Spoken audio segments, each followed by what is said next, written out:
If you are the strong one in your family, the dependable one, the one who fixes everything, the one who says, "I'm fine," even when you're tired, listen carefully, because strong people don't break loudly, they postpone themselves quietly. I'll rest later. I'll celebrate later. I'll fix it tomorrow. And slowly, tomorrow becomes years. This is a story about a man who stitched perfection into everyone's life, but forgot to stitch himself whole. Once upon a time in the village of Anandpur, between a tea stall and a grain shop, stood a narrow tailoring store. A wooden board read, "Raghav Tailoring House. Perfect fit." Inside, the sewing machine hummed every day. Tuck, tuck, tuck, tuck, tuck, tuck. Raghav stitched wedding outfits, festival clothes, school uniforms. If something tore, he repaired it. If something didn't fit, he adjusted it. If something was urgent, he stayed late. No one left disappointed. But Raghav wore the same shirt every day. And the collar was torn. Not badly, just enough to notice. Whenever someone joked, "Raghav, fix your own shirt," he smiled. Tomorrow never came, because someone always needed him more. A bride before sunset, a groom before procession, a child before school. At night, in his small room behind the shop, he would remove his shirt and glance at the torn collar. "It's small," he would tell himself. "It can wait." But it wasn't about cloth, it was about belief. Somewhere inside, he had accepted a role. Prepare others, stand behind, participate last, and eventually, not at all. One evening, Anandpur sparkled with lights. It was Suman's wedding. Almost every outfit in that courtyard had passed through Raghav's hands. He stood in front of his mirror before leaving, the torn collar carefully folded inward. For a moment, he thought about staying home, but he went. At the wedding, people praised him. "Perfect stitching. You made this dress shine." He smiled, but after some time, he stood near the edge of celebration, watching, not belonging. Then a small hand tugged his sleeve. "Raghav, uncle." It was Chotu, wearing a tiny kurta, perfectly stitched by Raghav. "Look, it fits perfectly," Chotu beamed. "You look like a hero." Raghav smiled. Then Chotu stopped smiling. His eyes moved to the collar. "Uncle, why is your shirt torn?" Raghav instinctively folded it inward. "Oh, this? It's nothing." Chotu frowned. "But you fix everyone's clothes immediately." Raghav shrugged. "I've been busy." Chotu stared at him seriously. "Are you too busy for yourself?" The music felt distant. Raghav blinked. No one had ever asked him that. He tried to smile again. "It's just a shirt," Chotu continued softly. "When my uniform tore, you fixed it the same day. When Auntie's dress was loose, you stayed awake. When my friend's pants ripped, you didn't even take money." Raghav nodded slowly. Then came the question that silenced him. "Then why don't you fix yours?" Music played in the background, but around them there was silence.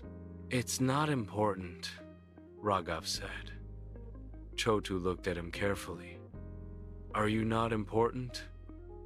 The question was simple, but something inside Raghav shifted. He opened his mouth to answer. Nothing came out. Chotu said, "My teacher says if we don't take care of our things, they get spoiled." He paused. "And if we don't take care of ourselves, we also get spoiled." Then he smiled and ran back into the lights. But Raghav remained still. For the first time, he didn't see fabric. He saw belief. Belief that he deserved function, not care. Belief that others came first, and he came last. That night, back in his room, he stood before his mirror. He removed his shirt slowly, looked at the torn collar under dim light, then looked at himself. Really looked. Tired eyes, bent shoulders. And suddenly, Chotu's voice echoed in his mind. "Are you not important?" His throat tightened. He had never asked himself that. He had always believed, "I'm fine. I don't need much. My work is enough." A man who prepared everyone else for celebration, but never prepared himself to join it. "When did I decide I come last?" he whispered. The answer wasn't loud. It was familiar. He had confused usefulness with worth. He had believed being needed was enough. But being needed is not the same as being valued. And it is never the same as valuing yourself. He touched the torn collar again. It wasn't small. It had been growing for years. In every postponed joy, every skipped gathering, every later, a quiet tear rolled down his cheek. Not dramatic, just honest. He walked to his sewing machine, sat down, placed his shirt under the needle. This time, he did not rush. The first stitch was slow, intentional. He wasn't repairing fabric. He was repairing permission.